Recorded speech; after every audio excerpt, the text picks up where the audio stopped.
கொஞ்ச நாளைக்கு முன்னாடிதான் தையூர்ல வந்து ஒரு ஆணவ படுகொலை அப்படிங்கிறது நடந்திருக்கு.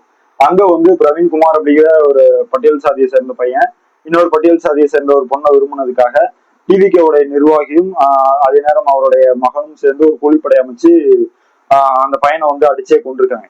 இதை பத்தி டிவிகே சார்பா எங்கேயாவது போய் பேசியிருக்கிறாங்களா அப்படின்னு சொல்லி பார்த்தா இல்ல. அதாவது ஆணவ படுகொலை அப்படிங்கிறது தப்பு, அது வந்து தவறான ஒரு விஷயம், இதுக்கு வந்து நாங்க சிறப்பு சட்டம் கொண்டு வருவோம் அப்படின்னு சொல்லி எங்கேயும் யாரும் பேசல அப்படிங்கிறது மட்டும் இல்ல.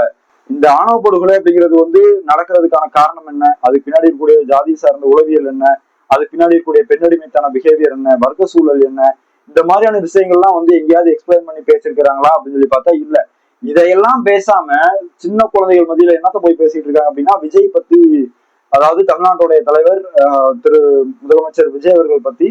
அவர் வந்து பழைய காலத்துல வந்து, அதாவது கொஞ்சம் அவர் வந்து சினிமாவில இருக்கும்போது நல்லா பாட்டு பாடுவாரு, டான்ஸ் ஆடுவாரு, இப்படி போய் பேசிட்டு இருக்காங்க. அதுலயும் சமீபத்துல மீன்வளத்துறை அமைச்சர் அவர்கள் வந்து ஒரு இடத்துல பேசும்போது என்ன சொல்றாரு, நீங்க எல்லாம் ஜனநாயகன் படத்தை வந்து பார்த்திருக்க மாட்டீங்க, அவர் வந்து இப்போ வந்து உங்களுடைய ஜனநாயகன் வந்து சட்டமன்றத்துல வந்து லைவ் போட்டுட்டு இருக்கிறாரு, அதே நேரம் வந்து அவருக்கு ஒரு காலத்துல நல்லா பாட்டு பாடுவாரு, ஒரு காலத்துல நல்லா டான்ஸ் ஆடுவாரு, தன்னுடைய படத்துல வந்து அவருக்குலாம் நடிக்கவே தெரியாது, இப்படிதான் வந்து இருந்துச்சு அப்படின்னு சொல்லி வந்து சொல்லிட்டு இருக்கிறாரு. சுமாரா படிக்கிறாரு, சுமாரா டான்ஸ் ஆடுறாரு, சுமாரா நடிக்கிறாரு, சுமாரா ஆடுறாரு, இப்படின்னு சுமார்னு சொன்னதை உடைச்சு யாரு வேணா நம்ம தளபதி மாதிரி சூப்பரா இருக்காரு, சூப்பர் ஸ்டாரா இருக்காரு. அந்த இடத்துல என்ன பேசணும்? இப்படி ஒரு சூழல் வந்து தமிழ்நாட்டுல இருக்குது.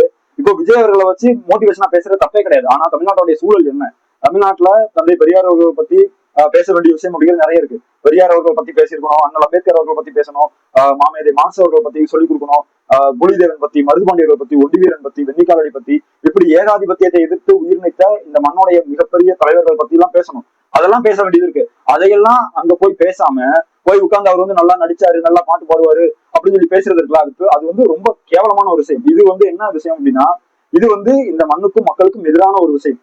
ஒரு குழந்தை இல்லைன்னா அந்த குழந்தைகள் வந்து நல்லா இருக்கணும் அப்படின்னா அந்த குழந்தைகள் கிட்ட எப்படி போய் பேசணும்? இந்த மண்ணோடைய மகத்துவம் என்ன, இந்த மொழியோடைய வரலாறு என்ன, இந்த மண்ணுக்கு எது எதிரான தத்துவமா இருக்குது அப்படின்னு சொல்லிதான் போய் பேசணும்.